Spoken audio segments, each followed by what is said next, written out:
In this video, we'll be looking at using the 90-90 position to work on external rotation.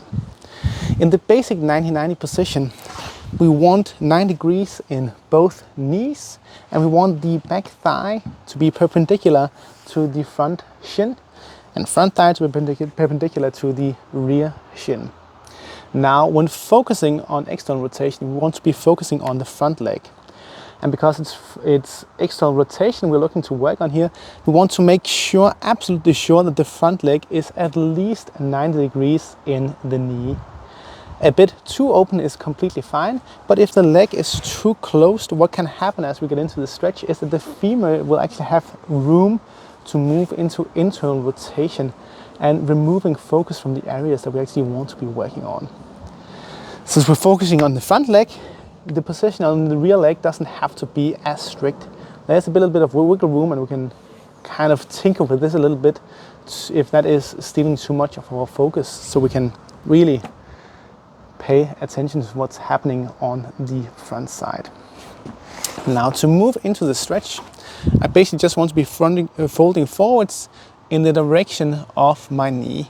You can use assistance from the hand on the outside to make sure that you are having an easy time folding towards the front knee. Once you are settled into a comfortable stretch, so we want to start out at a place where it's basically just a mild stretch and you feel quite comfortable. Then there are two types of contractions that we can start introducing. The first one is taking the foot here, and I'm going to be pressing it into the floor, and I'm going to be thinking that I'm trying to drag my leg this way across my body. And I'm going to do that for 10 seconds, ramping up the intensity of the contractions during these 10 seconds.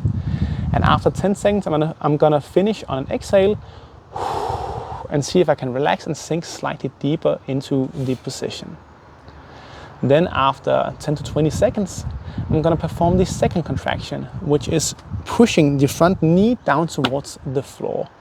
Once again, slowly ramping up the contractions over the course of 10 seconds, pushing the knee harder and harder into the floor. Again, ending on an exhale, and if possible, sinking even deeper down into the position.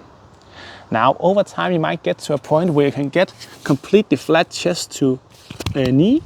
Next step would be to work towards getting chest towards the foot, or slightly working on getting it gradually further and further down the shin until you are basically getting chest to foot. Once you get to the point where you are working your way down the shin, the rear leg can start to become limiting. And for a lot of people, it will start to feel more comfortable to actually let this back leg extend backwards as you get into the stretch position. So basically turning it into more of a kind of a pigeon pose. Again, want to just make it very clear that this isn't a must, but if that's something that kind of almost happens naturally and it seems to be something your body wants to do, just let it happen, and that's completely fine.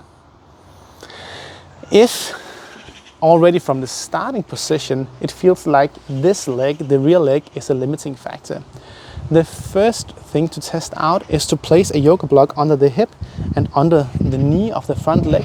So we're basically elevating the position a little bit, which will take away some stress on the front leg. Usually what will happen is also once you start folding over, it will start to feel like this rear leg is limiting you less. So if folding over already alleviates the limitation that feels like it's coming from the rear leg, alleviates that, then you're probably fine just working on flat floor, and you can just start from a more forward leaned position.